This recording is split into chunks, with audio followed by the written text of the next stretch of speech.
बारी आएगी ना वोट की, किसी को वोट नहीं देंगे, कोई यहाँ पे वोट के लायक क्या नहीं है। लोकतंत्र सिर्फ वोट देने के लिए और सरकार चुनने के लिए ही है, या फिर संकट के समय जनता के सवालों का जवाब पाना भी देश के नागरिकों का अधिकार है? इस समय देश की राजधानी दिल्ली जंतर मंतर पूरी तरह सुलग रही है। लाखों छात्र नौजवान आक्रोशित हैं, जनता सड़कों पर है। मुद्दा है लाखों बच्चों का भविष्य से जुड़ा नीट 2026 का संकट और पेपर लीक, इसका अभी रिजल्ट भी आया है कल परसों।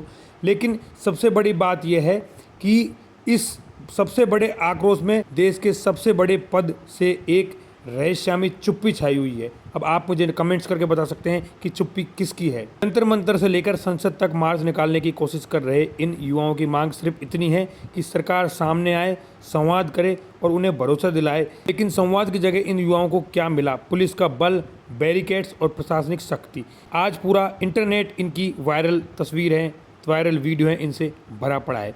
जब देश का युवा खुद को असुरक्षित महसूस करता है तो वो अपनी सरकार की तरफ देखता है, लेकिन जब सरकार इस संवाद का रास्ता बंद कर ले तो लोकतंत्र में जनता का भरोसा टूटने लगता है। चुप्पी कभी समाधान नहीं होती, यह सिर्फ अफवाहों का विश्वास को जन्म देती है। आइए इतिहास के पन्नों को पलटते हैं और देखते हैं कि कभी इतिहास में ऐसी स्थिति बनी तो इसमें किस तरह जो सरकार है उसने अपना कार्य किया था।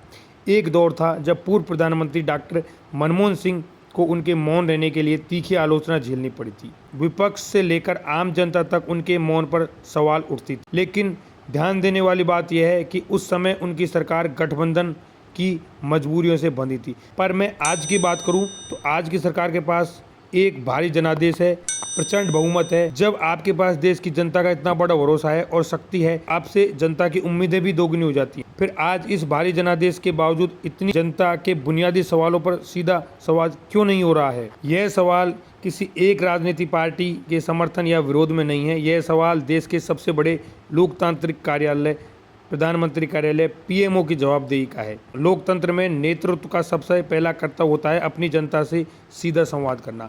सिर्फ कानूनी कार्रवाई या जांच के आदेश दे देना काफ़ी नहीं है। आज ज़रूरत है कि प्रधानमंत्री खुद सामने आए, पीड़ित छात्रों और जनता से सीधी बात करे। सालों से बंद पड़ी नियमित प्रेस कॉन्फ्रेंस की से शुरू किया जाए, जहां खुलकर सवाल पूछे जा सके और पारदर्शी जवाब मिले। सरकार और जनता के बीच बढ़ती यह दूरी किसी भी जीवंत लोकतंत्र के लिए सही नहीं है। नेतृत्व का संवाद ही इस दूरी को कम कर सकता है। इस पूरे गंभीर मुद्दे पर आपकी क्या राय है? क्या आपको लगता है कि इस संकट पर सरकार को तुरंत सीधा संवाद करना चाहिए?